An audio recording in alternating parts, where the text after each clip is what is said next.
돈은 그만한 그릇을 가진 사람에게 모인다네. 10억 원의 그릇에는 10억 원, 1억 원의 그릇에는 1억 원이 모이게 돼.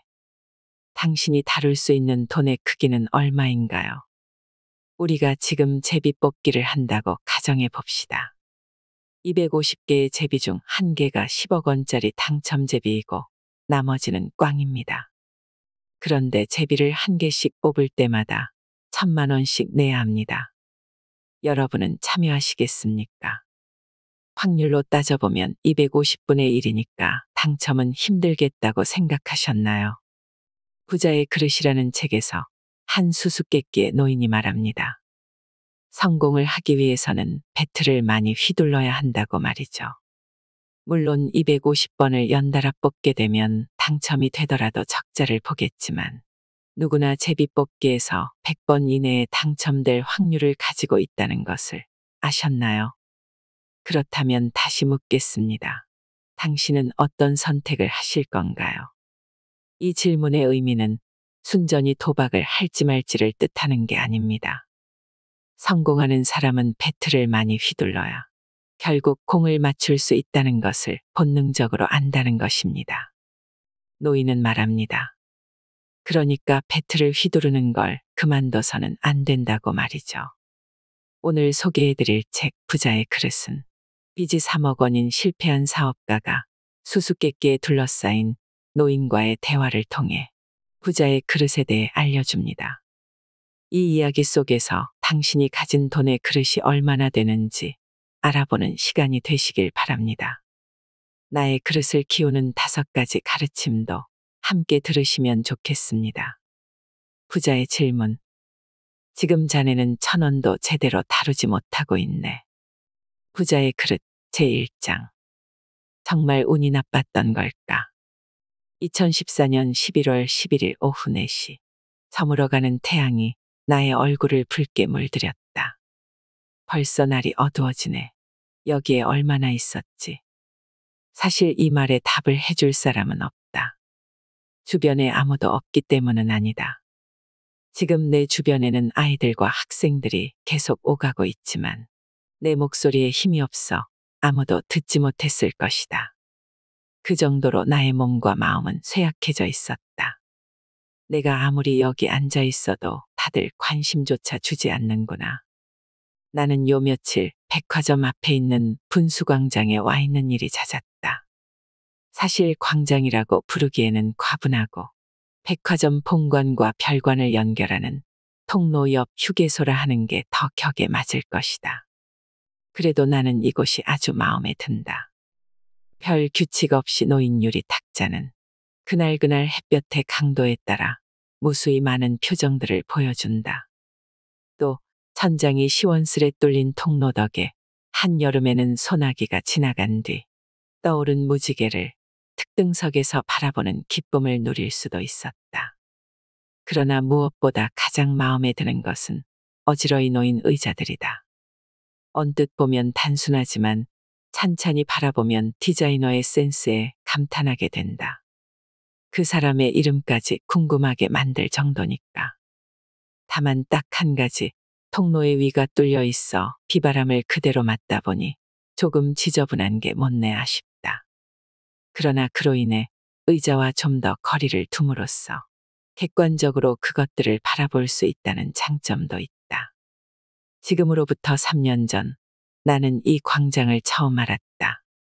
당시에는 매일 집에서 자동차로 출근하며 이곳을 보았는데 사실 그때는 이런 곳에 광장이 있었구나 하고 놀라는 정도였다. 당시에 나는 일에 치여 사느라 이 광장의 존재 따위에는 신경 쓸 여유조차 없었으니까. 그러나 지금은 다르다. 벤치의 페인트가 얼마나 벗겨졌는지를 보고 제작 연도를 추측해보기도 하고 분수가 물을 내뿜는 타이밍이 의도된 것임을 알아채고 감탄하기도 한다. 그런 사소한 것들에까지 생각이 미칠 만큼 지금의 나에게는 충분한 시간이 있다. 하지만 나에겐 돈이 없다. 자랑은 아니지만 솔직히 없다고 할 수 있는 수준도 아니다. 말 그대로 전혀 없다. 그러나 있다고 할 수 있는 것도 있었다. 바로 빚. 그것도 3억 원이나 되는. 내가 온종일 이곳에 앉아 벤치의 페인트가 얼마나 벗겨졌고 분수가 어떻게 만들어졌는지를 따지고 있는 이유는 이러한 현실에서 잠시라도 벗어나고 싶기 때문이다. 지금 내가 할 수 있는 일이라곤 달리 없어 보인다. 아니, 정확히 말하면 내가 할 수 있는 일은 딱 그것뿐이라고 단정 짓고 싶다. 어두워졌네. 이제 슬슬 돌아가 볼까.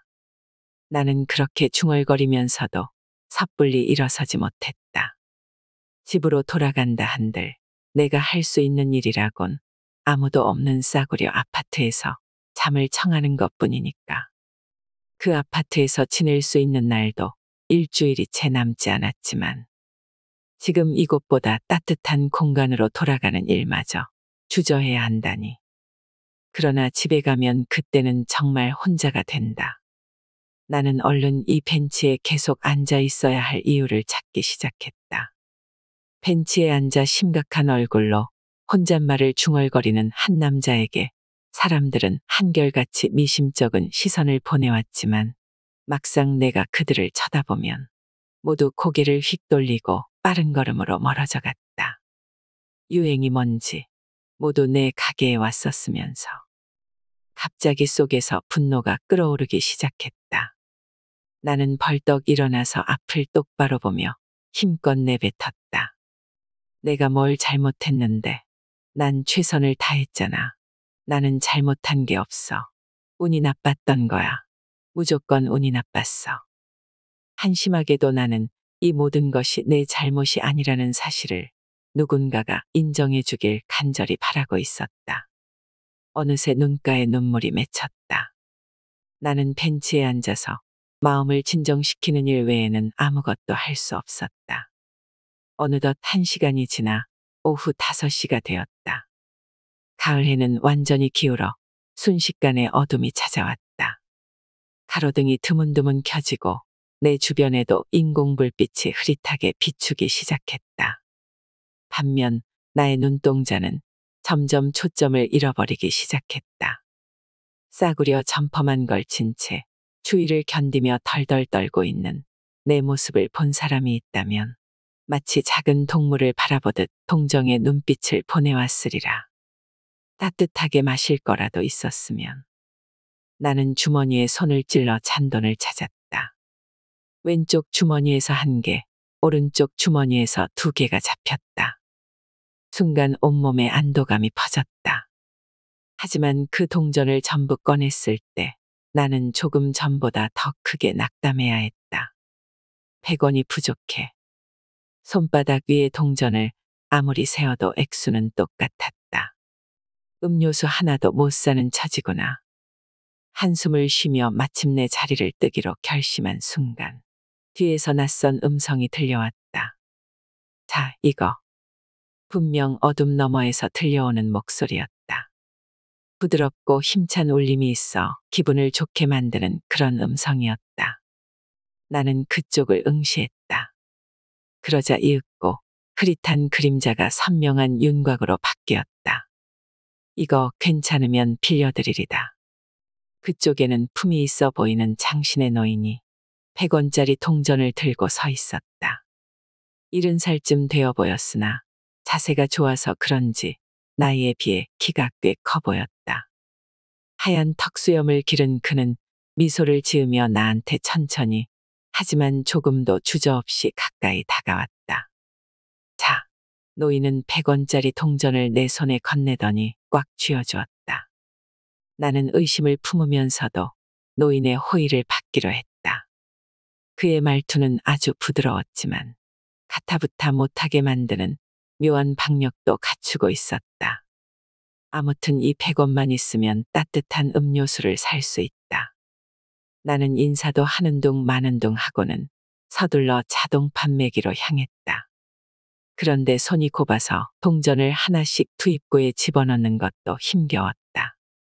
이럭저럭 동전을 모두 투입하고 내가 좋아하는 로열 밀크티 버튼을 누르려는 순간 뒤에서 또다시 목소리가 들려왔다. 정말 그걸로 할 겁니까? 무슨 의미인지 몰라 나도 모르게 큰 소리로 되물었다. 그러니까 정말 그걸로 할 거냐는 말입니다. 무슨 말씀인지. 노인은 천천히 걸어와 자동 판매기의 앞을 막아섰다. 그러니까 정말 이걸로 할 텐가.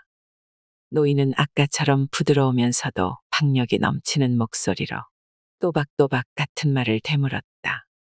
이 사람, 뭐야? 그의 이해할 수 없는 행동에 점차 짜증이 일기 시작했다. 100원을 빌려준 사람은 분명 이 노인이 맞다. 물론 그 점에 대해서는 정말로 고마웠다. 하지만 한편으로 생각하면 고작 100원이다. 고작 100원을 주면서 내가 먹고 싶은 음료수 종류까지 참견하는 건 도저히 참을 수 없었다. 그리고 무엇보다 나는 지금 당장 따뜻한 밀크티를 마시고 싶은 마음이 간절하다. 나는 마음을 단단히 먹고 노인에게 말했다. 돈을 빌린 입장에서 이런 말씀을 드리면 대단히 실례가 된다는 걸 알지만 제가 여기서 뭘 마시든 그건 저의 자유 아닙니까? 노인은 아무런 대답도 하지 않았다. 혹시 제가 100원을 받았을 때 영감님께 고개를 숙이지 않아서 언짢으신 겁니까? 그는 역시나 대답하지 않았다. 무슨 말씀이든 해보세요. 이미 늦은 건지도 모르겠지만 이렇게 머리를 숙일 테니 이제 그만 봐주시죠. 나는 이 상황을 넘기기 위해 재빠르게 머리를 꾸벅 숙였다. 하지만 노인은 꿈쩍도 하지 않았다. 그렇다면 머리를 좀 더 숙여보게나. 노인은 내 눈을 응시하며 상냥한 미소를 머금은 채 이렇게 말했다. 생각지 못한 노인의 말에 당황스러웠지만 나는 애써 웃는 얼굴을 하고 받아쳤다. 겨우 100원 가지고 꽤 까다롭게 나오시는군요. 머리를 더 숙이면 되는 거죠. 나는 까짓것 원하는 대로 다 해드리리다라는 생각으로 자동 판매기를 막아선 그를 향해 다시 머리를 숙였다. 아까보다 더 공손하게 머리를 숙였건만 노인이 곧이어 던진 말은 나의 두 귀를 의심하게 만들기에 충분했다. 조금 더 깊이 숙여보게나. 나는 노인을 쏘아보았다. 절대 욱하는 성격은 아니지만 그가 계속 부당한 요구를 하자 진심으로 화가 치밀어 오르기 시작했다. 자꾸만 뼈아픈 기억을 되살려주는데 이런 부당한 대우 정말 오랜만이군. 나는 화를 퍼부으려다가 꾹 참았다. 순간 아내와 딸아이의 얼굴이 또렷이 떠올랐기 때문이다. 여기서 이 노인과 싸워서 뭐 하겠어. 아내와 아이코만 더 힘들어질 텐데. 그래, 지금도 충분히 힘들 텐데 이깟 일로 두 사람을 더 괴롭게 할 수는 없지. 고개 좀 숙인다고 내 머리가 다른 것도 아니고 말야. 얼른 집으로 돌아가자. 다 빨리 가지 않은 내 잘못이야. 집에 가서 오늘 있었던 일은 전부 있는 게 좋겠어. 이렇게 마음의 소리에 귀를 기울이자 냉정을 되찾을 수 있었다. 알겠습니다. 다소 이성을 찾은 나는 차분히 대꾸하며 고개를 더 깊숙이 숙였다. 그런데 고개를 들려고 하는 그 순간 노인이 건넨 말의 참뜻을 비로소 이해할 수 있었다. 아, 그런 뜻이었구나. 자판기는 모두 3단으로 나누어 진열되어 있었는데 가장 아랫줄, 즉 세 번째 단에는 따뜻한 음료가, 그 위에 첫 번째와 두 번째 단에는 차가운 음료가 있었다. 그런데 나는 빨리 밀크티를 마시고 싶다는 생각에 그만 먼저 눈에 들어온 두 번째 단에 차가운 밀크티 버튼을 누르려고 했던 것이다. 겨울에는 자판기에 차가운 음료가 있을 리 없다는 편견과 설령 따뜻한 음료가 있더라도 세 번째 단에 또 밀크티가 있을 리는 없다는 선입견. 더 덧붙이면 빨리 밀크티를 사서 온기를 느끼고 싶다는 욕망이 머릿속을 지배하고 있었던 셈이다. 노인이 나를 제지하지 않았다면 나는 이 겨울에 차가운 밀크티를 마실 뻔했다. 과장처럼 들리겠지만 남한테는 고작 밀크티일지 몰라도 지금 나에게는 세상에 둘도 없는 밀크티이다. 노인은 내가 그 사실을 알았음을 눈치챘는지 천천히 입을 열었다. 참 순수한 젊은이로구먼. 나 같은 늙은이의 불손한 요구에도 이처럼 따라주다니. 노인은 그제야 자판기 앞에서 비키더니 한층 환한 미소를 지으며 말했다. 정말 그걸로 할 텐가? 나 또한 이번에는 자신감이 넘치는 목소리로 대답했다. 네, 그럼요. 오랜만에 누군가에게 미소로 답하는 내 자신이 매우 낯설었다. 아, 맛있다. 목구멍으로 따뜻한 액체가 흘러 들어왔다. 따뜻한 밀크티가 내 몸과 마음을 모두 녹이는 데에는 그리 오랜 시간이 걸리지 않았다. 노인은 내가 순식간에 기운을 차리는 모습을 보는 것만으로도 그저 기쁜 모양이다. 정말 신기하구먼. 노인의 목소리에 나는 정신이 들었다. 어디서나 살 수 있는 밀크티이지만 지금 자네에겐 특별한 음료일 거야. 노인이 내 속마음을 알아채자 조금 겸연쩍었다. 나는 이제 그만 그가 돌아가기를 고대했지만 노인은 나의 기분 따위에는 아랑곳하지 않고 표정 하나 바꾸지 않은 채 계속 그 자리에 서 있었다. 저 어디 사는 누구신지는 모르겠지만 오늘은 정말 감사합니다. 조금 전에 범한 결례를 용서해 주십시오. 나는 노인에게 다시 머리를 깊이 숙이며 감사와 사과의 마음을 전했다. 아니, 나야말로. 노인도 나에게 머리를 숙이더니 말을 이었다. 자네를 만나서 정말 기뻤네. 이 인사말을 끝으로 나는 드디어 마음을 놓고 되돌아가려던 차였다. 잠깐 자네에게 할 말이 있네만. 노인의 말은 나를 바짝 긴장시켰다. 아까 그 100원은 꼭 돌려주게나. 너무나 진지한 태도에 순간 온몸이 굳어버렸다. 자네가 제게에서 돈을 맘껏 다루게 될 즈음 반드시 돌려줬으면 하는데. 뭐야, 날 생전 처음 본 영감님이 지금 용기를 북돋아 주려는 거야. 분명 아까 내 표정이 많이 어두워서 그러는 거겠지. 나는 자신감 있는 목소리로 그의 요청에 대꾸했다. 네, 꼭 돌려드리겠습니다. 이 따뜻한 밀크티를 마시게 해주신 그 은혜는 절대 잊지 않겠습니다. 제기만 한다면 100원이 아니라 1000만 원 정도로 돌려드리지요. 그건 안 되네. 노인은 크게 고개를 저었다. 왜죠? 너무 많아. 너무 많다고요. 이 노인은 도대체 무슨 꿍꿍이인 걸까? 그럼 얼마면 받아주실 건가요? 나는 머뭇거리며 물었다. 글쎄, 돌려준다면 120원 정도가 적당하려나. 네, 120원이요. 이건 어디까지나 성의 문제인데요. 지금 저는 영감님 덕에 이렇게 한숨을 돌릴 수 있었습니다. 1000만 원도 적다는 생각이 드는 때가 온다면 그때는 꼭 그만큼 돌려드릴 테니 그렇게 하게 해주십시오. 나는 속으로 거참 성가신 영감님이네라고 생각하면서 그럴듯한 말을 늘어놓고 그 자리를 피하려고 했다. 그런데 그때 생각지도 못한 말이 노인의 입에서 흘러나왔다. 그래서 망했던 거군. 뭐라고요? 그의 목소리는 작았지만 내 마음을 흐트러뜨리기에는 충분했다. 자네는 돈에 대해 몰라도 너무 모르는 것 같아. 건성인데다 갈피를 잡을 수도 없고 순간적인 기분에 휩쓸려서 일을 크게 벌이려고 하지. 그래서 실패한 걸세. 노인의 말에 내 마음이 격렬하게 반응하더니 조금 전에 분노가 되살아났다. 영감님은 저에 대해 뭔가 알고 계시는 겁니까? 대체 누구시죠? 나는 조커라고 하네만. 조커요. 그 트럼프에 있는.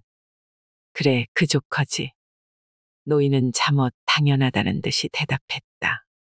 이 영감님 대체 뭐 하자는 거야? 나는 더 이상 이 노인을 상대하지 말아야겠다고 결심하며 말없이 자리를 뜨려고 했다. 자네는 아는가? 일본 대형은행들이 1년간 금리로 총 얼마를 챙기는지. 대략 50조 원이야. 반면에 고객에게 지불하는 금리는 총 수조 원 정도지. 그 차액은 그대로 은행 이익이 되고 사람들로부터 모은 돈을 빌려주고 그만한 이익을 얻는 거라네. 참 좋은 장사야. 노인은 내 등을 향해 혼잣말을 하듯 내뱉었다. 대체 무슨 말을 하고 싶은 거지? 나는 노인을 향해 돌아보았다. 금리가 뭔지는 알고 있겠지. 노인은 마치 아이를 대하듯 천천히 물었다. 저를 뭐로 보시고? 이래봬도 경영학 전공자입니다. 그렇구먼. 근데 나는 조금 전 자네에게 20%의 금리를 붙였어. 금리가 20%라니 너무 터무니없다는 생각이 안 드나. 사실 20%를 붙인 이유는 자네에게 신용이 없기 때문이야. 하, 노골적이시네요. 쓴웃음을 지으며 그의 말을 흘리려 했지만 노인은 역시나 내 기분 따위는 개의치 않고 말을 이었다. 하지만 그럴 수밖에 없어. 난 오늘 처음 자네를 만났으니 자네에 대해 전혀 아는 게 없다네. 생년월일, 가족 구성, 경력, 그런 것도 전혀 몰라. 더구나 자네는 이 시간에 그것도 이런 곳에 꽤 오래 있었던 것 같은데. 시간에 얽매이지 않을 만큼 여유로운 사람이라면 음료수를 살 잔돈이 없다는 게 말이 안 돼. 회사원이라면 야근을 하거나 회식 자리에 갈 시간이지. 솔직히 이 모든 상황을 고려해 볼 때 그 금리도 낮은 편이야. 은행이라면 아예 빌려주지도 않을 거야. 나는 아픈 곳을 쿡쿡 찔러대는 노인에게 발끈할 수밖에 없었다. 내가 누구인지도 모르면서 너무 무리하다는 생각이 들었다. 그런데 내가 실패했다는 사실은 어떻게 알아맞힌 걸까? 그저 우연이었을까? 석연치 않은 구석이 있었지만 뭔가 받아치지 않으면 분이 풀리지 않을 것만 같았다. 하긴 제 신용도는 낮을 겁니다. 하지만 고작 100원 빌려주시고서 이렇게 함부로 말씀하시는 분의 인격도 의심스럽네요. 자네는 분명히 그렇게 늘 고작 100원이라고 여기면서 대출을 받아왔을 거야. 다시 뜨끔했다. 맞는 말이기 때문이다.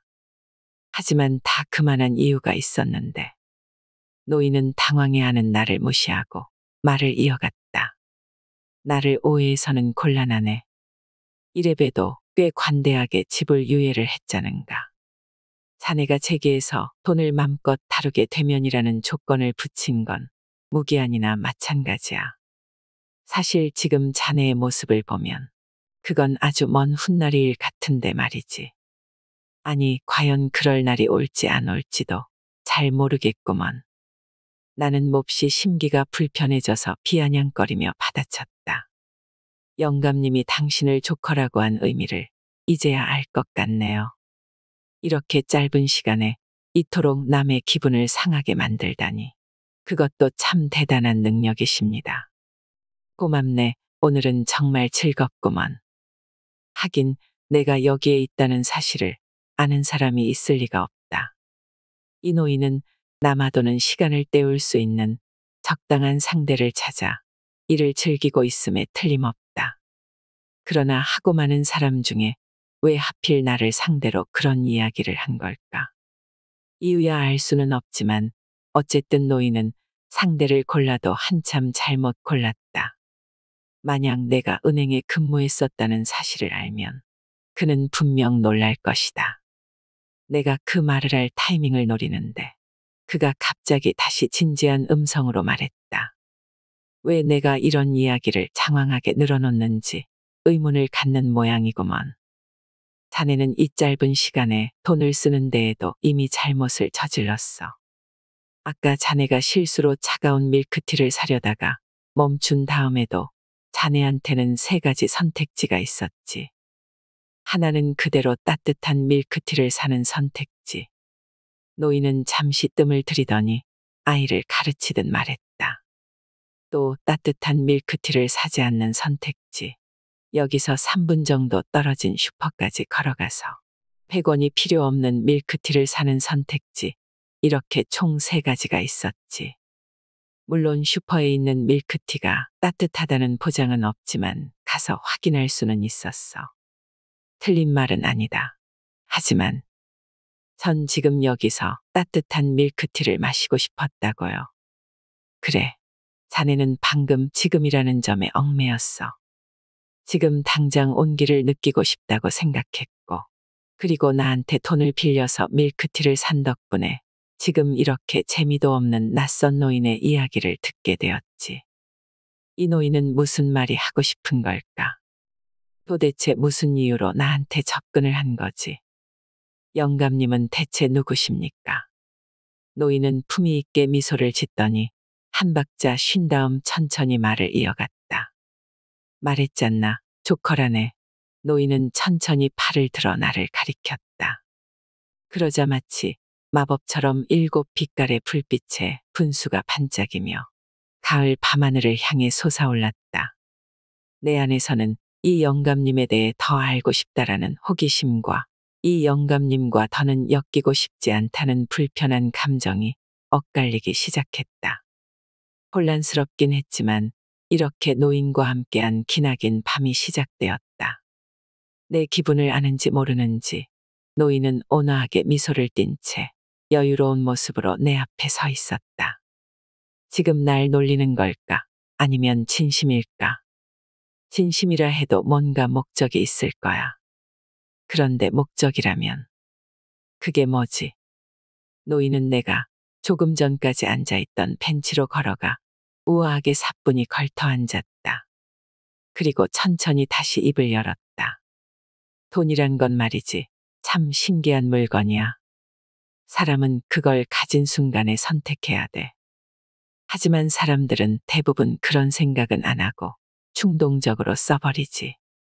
지금 필요하니까 지금 쓰는 거야. 나는 노인의 말을 그저 듣고만 있었다. 어느새 스스로를 조커라고 칭하는 그의 박력에 압도당한 것 같았다. 자네는 자칫하면 원하는 것과 다른 걸 살 뻔했어. 그리고 지금이라는 것에 얽매여서 더 싸게 살 수 있는 선택지를 스스로 포기했고, 다 맞는 말씀이긴 한데요. 날씨가 너무 추워서 빨리 따뜻한 걸 마시고 싶었지만 여기를 떠나고 싶지 않았고 어두컴컴해서 자판기 글자도 잘 안 보였다고요. 인간이 돈 때문에 저지르는 실수 중 90%는 잘못된 타이밍과 선택으로 인해 일어난다네. 내가 던진 변명 같은 말에 그는 그렇게 대꾸했다. 돈을 잘못 다루는 사람들은 대부분 그걸 깨닫지 못해. 실수를 저질러 놓고 남의 탓으로 돌리거나 자네처럼 날씨나 기온 탓이라고 해버려. 그리고 똑같은 잘못을 몇 번이나 다시 저지르지. 하긴 이 노인이 지금 내 처지와 심정을 어찌 알랴. 하지만 정말 여유가 없었습니다. 영감님 말씀대로 근처 슈퍼에 가는 것조차 힘들게 느껴졌거든요. 돈이라는 건 정말 신기하단 말이야. 만약 한 푼도 없었다면 자네가 밀크티를 마시고 싶다는 생각을 했을 것 같나. 포기하고 얼른 집에 가서 주전자에 물을 끓여 뜨거운 물이나 마시고 있겠지. 동전 몇 푼을 가지고 있다 보니 자네는 정상적인 판단을 내리지 못했어. 사람들은 돈이 있으면 무조건 쓰고 싶어지는 모양이야. 무슨 이런 말을. 너무나 무리한 말에 나는 분노를 담아 반론하려 했지만 노인은 거리낌 없이 이렇게 내뱉었다. 지금 자네는 1,000원도 제대로 다루지 못하고 있네. 노인이 나를 계속 바보 취급해오긴 했지만 이렇게까지 대놓고 비난하자 반박할 기력마저 사라져버리고 말았다. 아무튼 미안하게 됐구먼. 못 배운 탓인지 내가 말이 좀 거칠었던 것 같은데. 아니요, 괜찮습니다. 다 맞는 말씀인데요.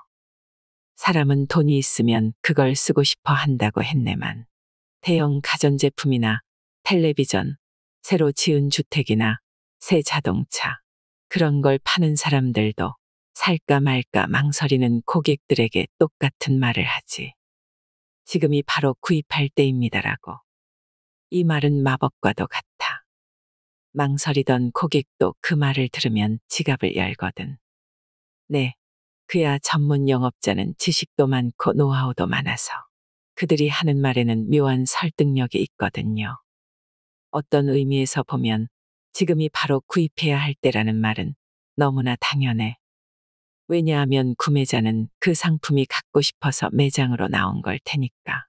당연히 당사자에게는 그때가 구입할 때가 되겠지. 그런데 사실 지금이 바로 구입할 때라는 말에는 두 가지 의미가 있어. 첫 번째는 고객이 상품을 원함으로 지금이 구입할 때. 두 번째는 사회적 흐름이나 분위기로 볼 때 적절한 타이밍이므로 지금이 구입할 때라는 뜻이지. 여기서 판매자가 말하는 구매할 때는 전자의 뜻이야. 지금 당신이 원하니 바로 지금이 사야 하는 때입니다 라고 부추기는 거지. 지금이 사회적 흐름상 구입해야 하는 적절한 타이밍입니다 라고 하는 건 아니란 말일세. 그럼에도 우리는 늘 후자의 의미처럼 스스로가 시기상 매우 적절히 구매했다고 착각하지. 나는 노인의 말에 수긍하였다. 내 과거를 돌이켜봐도 판매자의 지금이 바로 구입할 때라는 말에 스스로를 납득시켜 지갑을 열었던 경험이 여러 번 있었기 때문이다. 그리고 물건의 선택에 대해서는 더 이상 설명할 필요도 없을 걸세. 흔히 사람들은 저 상품보다 이 상품이 더 뛰어나서 선택했다고들 하지. 하지만 문제는 그 뛰어난 게 기능인지 가격인지 그것들을 뒤섞어서 생각해버린다는 거야. 그리고 돈을 아끼려다 별로 좋지 않은 걸 샀던 경험이 있다 보니 집이나 자동차처럼 큰 물건일수록 기능을 우선시해서 선택하려고 들어. 하지만 그렇게 사는 것들에는 대부분 그 가치 이상의 가격이 붙어 있어. 집이나 자동차를 예로 들어보지. 그것들 모두 2년쯤 지났다고 생각해보게. 그러면 중고나 구형이 되어서 2년 전보다 싸게 살 수 있다는 걸 알면서도 사람들은 지금 돈을 더 지불하는 쪽을 택해. 돈을 더 내므로써 잘못된 선택을 하고 있지 않다는 안도감을 사는 거야. 정말로 물건의 장단점을 보고 고르는 게 아니란 말일세. 자신의 그릇을 키우고 돈과 인생의 주인이 되는 법. 이야기에는 수많은 조커의 말이 등장한다.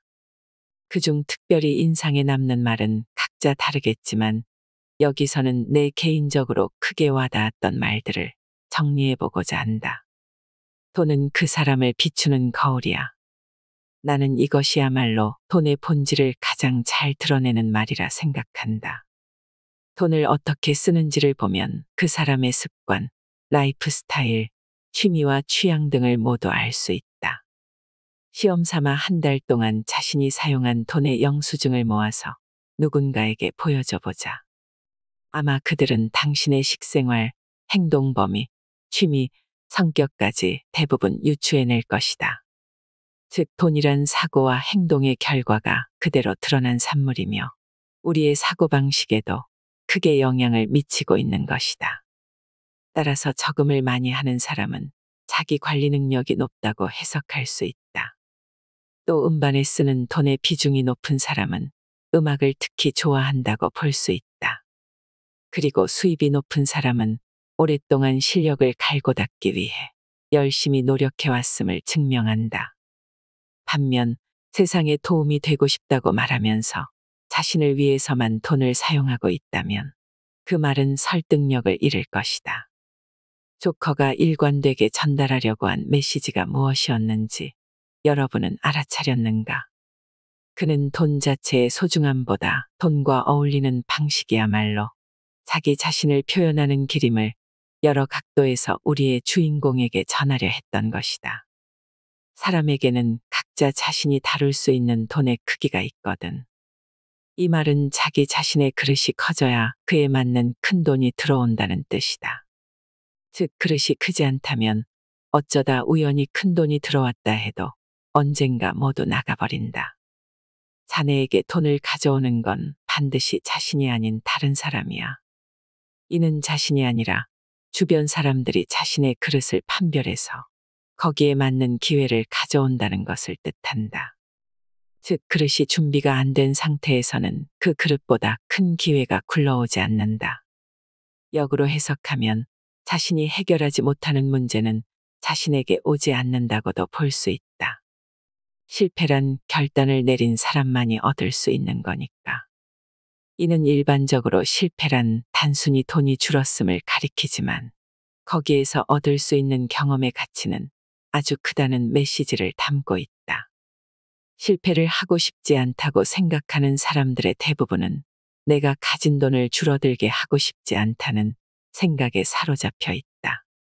즉, 그들이 실제로 두려워하는 것은 실패가 아니라 돈인 것이다. 다시 말해, 이미 그 인생은 돈 때문에 도전하지 못하는 인생이 되어 있음을 뜻한다. 그리고 조커는 그렇게까지 돈의 영향을 받고 사는 사람들에게 무엇보다 자신이 돈을 어떻게 다루는지부터 돌이켜볼 것을 간곡히 전한다. 나는 자네에 대해 유추했지. 분명히 돈의 지배를 받고 있을 거라고. 마지막으로 조커가 강하게 전달하고자 한 메시지는 편지에 적혀 있던 바로 이 문구라 할 수 있다. 돈의 많고 적음에 따라 사회적 지위가 결정되고 돈에 대한 지나친 집착으로 가족애나 우정이 깨지는 두려움. 돈을 얼마나 소유하는지에 따라 인생이 결정되고 그릇된 방향으로 향할 수 있다는 무서움. 돈보다 중요한 것은 전혀 보이지 않게 되는 공포. 그것들이 모두 이 한마디에 담겨 있다. 나와 일 중에서 뭐가 더 중요해라는 물음은 연인 사이에 종종 오가는데 당연히 나도 일도 중요하다. 즉, 삶의 질을 높이려면 그중 어느 하나가 아니라 반드시 이 두 영역 모두 향상시켜야 한다. 그리고 그러기 위한 열쇠를 지녀야만 돈에 지배당하지 않고 돈과 사이좋게 공생하는 힘을 얻게 된다. 돈이란 신용을 가시화한 것이다.